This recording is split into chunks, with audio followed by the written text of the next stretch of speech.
Hello. As election time draws near, stem cell research remains a hotly debated issue across America.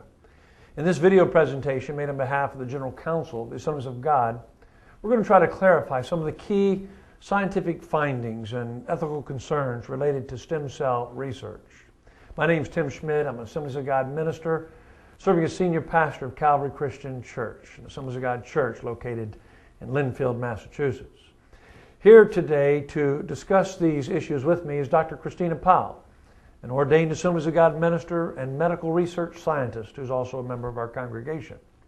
Dr. Powell received her PhD from Harvard Medical School and has worked in the fields of genetics, biochemistry, and cell biology for some 20 years.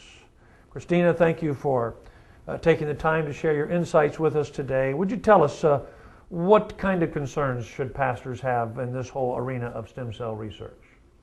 Pastor Tim, it's important for pastors, especially pastors in states where these stem cell issues are up for a vote this fall, to educate their congregations on the ethical issues related to stem cell research. And the key ethical issue related to stem cell research, embryonic stem cell research, is the moral status of the embryo. And I feel that pastors are uniquely positioned to give the biblical perspective on the sanctity of human life. So talk to us about the moral status of the human embryo. Human beings begin their lives at the moment of conception when a single cell is formed. Now normally in the human body, the single cell to the blastocyst stage of development, which is the stage at which stem cells are harvested, occurs in the woman's body as the cell travels down the fallopian tube. Now with the advance of in vitro fertilization technology, that stage of human development, single cell to blastocyst, now occurs in a laboratory setting.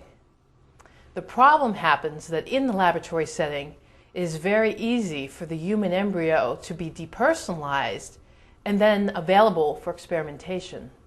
So the question becomes one of whether or not we view a human embryo as the beginning of a human life with intrinsic value or as raw material for experimentation.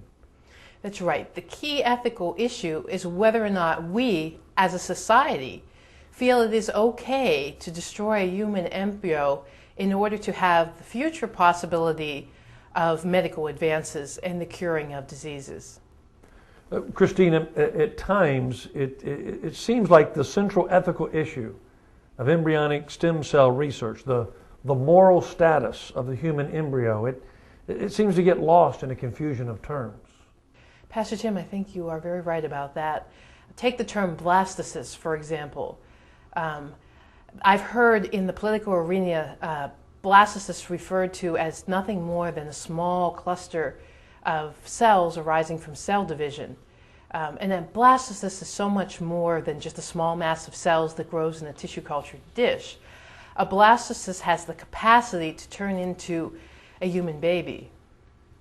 So if a blastocyst were generated by a cloning procedure, such as somatic cell nuclear transfer, could that blastocyst be considered a human life? You know, it's interesting, Pastor Tim, but I have heard journalists refer to the embryo generated by somatic cell nuclear transfer as a never-to-be-human petri dish organism. I found that fascinating because a human blastocyst, which is formed from a human egg and a human cell taken from a human patient, is most certainly human. So that leaves us with the question, is that human blastocyst also a life? And I think that that question hinges on how successful the scientists were in the laboratory in creating a blastocyst that is similar to a blastocyst created the natural way by the fusion of a sperm and an egg.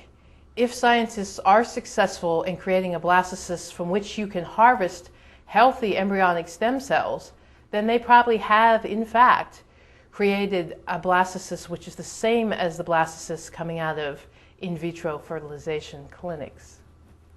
So creating a blastocyst through a cloning technique for the purpose of scientific experimentation creates a human life, even if only briefly. You mentioned earlier that pastors could provide the biblical perspective on the sacredness of human life. Yes, because isn't the sacredness of human life really the central part of the gospel message? Well, certainly it is. We believe that God loved human beings so much that He sent His Son to die so that we might be saved. Our human life has value because we've been made in the likeness of God and we've been made for eternity. Christina, is there anything else that you'd like to say to the pastors who are trying to address this issue with their congregations and others? Placing reasonable ethical limits on scientific research will not prevent the cure of diseases. Scientists are resourceful people. They will find a way to carry important research forward.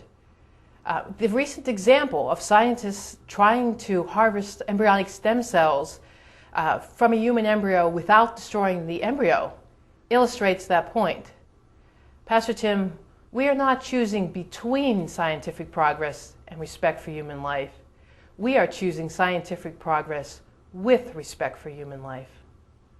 Christina, thank you. Appreciate your time and your help on this very important subject today. I believe the things that you've shared will provide significant guidance and direction for those who are looking for these important answers.